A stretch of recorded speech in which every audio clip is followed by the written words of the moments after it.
బ్రిటన్లో breaking news చూస్తున్నాం. AP cabinet సమావేశం ప్రారంభమైంది. ఈ సమావేశంలో కీలక నిర్ణయాలు తీసుకునే అవకాశం ఉంది.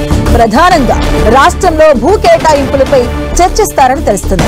ఇక రాష్ట్రంలో 3 నూతన జిల్లాలు 5 రెవెన్యూ డివిజన్ల ఏర్పాటుపై కేబినెట్ లో చర్చ జరగనుంది.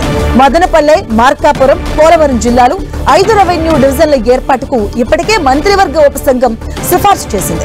ఈ సిఫార్సులను కేబినెట్ యథాతథంగా ఆమోదించనుంది. ఇప్పటికే ప్రాథమిక నోటిఫికేషన్ విడుదల చేసిన ఏపీ సర్కార్ 30 రోజుల్లోగా అభ్యంతరాలు తెలపాలంటూ స్థానిక ప్రజలకు విజ్ఞప్తి చేసింది.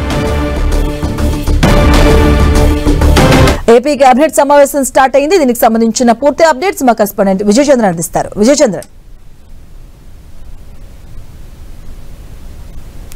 ఏపీ కేబినెట్ సమావేశం సెక్రటరియట్లో ప్రారంభమైంది.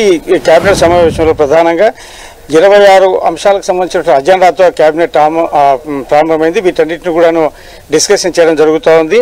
ఈ సెకండ్ ల్యాండ్ పూలింగ్ ఏదైతే ఉందో రాజధాని ప్రాంతంలో మరికొంత ల్యాండ్ను తీసుకోవాలని చెప్పేసి చంద్రబాబు నాయుడు ప్రభుత్వం భావిస్తుంది. దీనికి సంబంధించి ఈరోజు కేబినెట్లో ముందుకెళ్తున్నారు. రాష్ట్రంలో 3 నూతన జిల్లాలైతేనేమో 5 రెవెన్యూ డివిజన్లకు సంబంధించినటువంటి వ్యవహారాల్లో కేబినెట్లో డెసిషన్ తీసుకొని ఉన్నారు.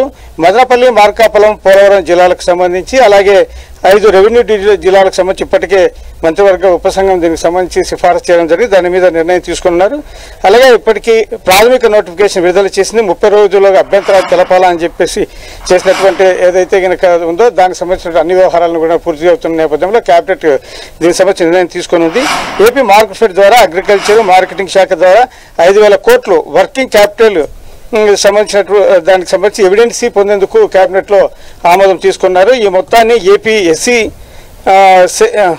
ఎస్సీఎల్కు బదిలీ చేయడానికి కేబినెట్లో ఆమోదం తీసుకుంటారు. తర్వాత ఖరీఫ్ సీజన్కి సంబంధించి కొనుగోలు చేసేందుకు ఈ మొత్తాన్ని ఉపయోగించాలా అని చెప్పేసి కేబినెట్లో నిర్ణయం తీసుకున్నారు. అలాగే వెంకటేశ్వర వెటర్నరీ యూనివర్సిటీ పరిధిలో ఉన్నటువంటి 33 ఎకరాల భూమిని పలమనేరు అగ్రి మార్కెటింగ్ కమిటీకి చేసేందుకు సంబంధించి కేబినెట్లో గ్రీన్ సిగ్నల్ ఇవ్వన్నారు.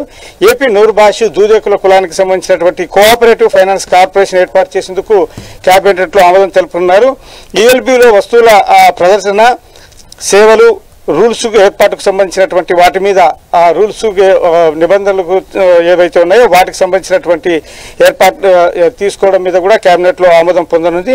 మున్సిపల్ యాక్ట్ 1965 అలాగే మున్సిపల్ కార్పొరేషన్ యాక్ట్ 1955 లో ఉన్నటువంటి ఖాళీగా ఉన్నటువంటి నిర్మాణాలు చేస్తున్నటువంటి సమయంలో 50% పన్నులో మినహాయింపు ఇచ్చే అంశం మీద కేబినెట్ నిర్ణయం తీసుకునుంది.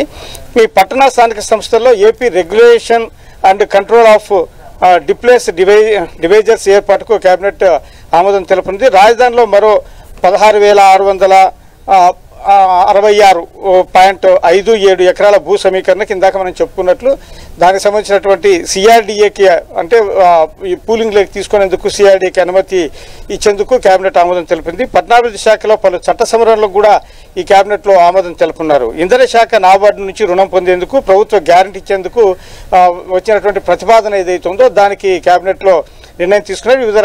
వివిధ పవర్ ప్రాజెక్టుల ఏర్పాటుకు అనుమతులు మంజూరు చేస్తూ కేబినెట్ ఆమోదం తెలుపుతుంది. అలాగే ఎండోమెంట్ భారత్ నెట్ ప్రోగ్రాం అమలుకు ఎస్పీవి ఏర్పాటుకు కేబినెట్ ఆమోదం తెలుపనుంది.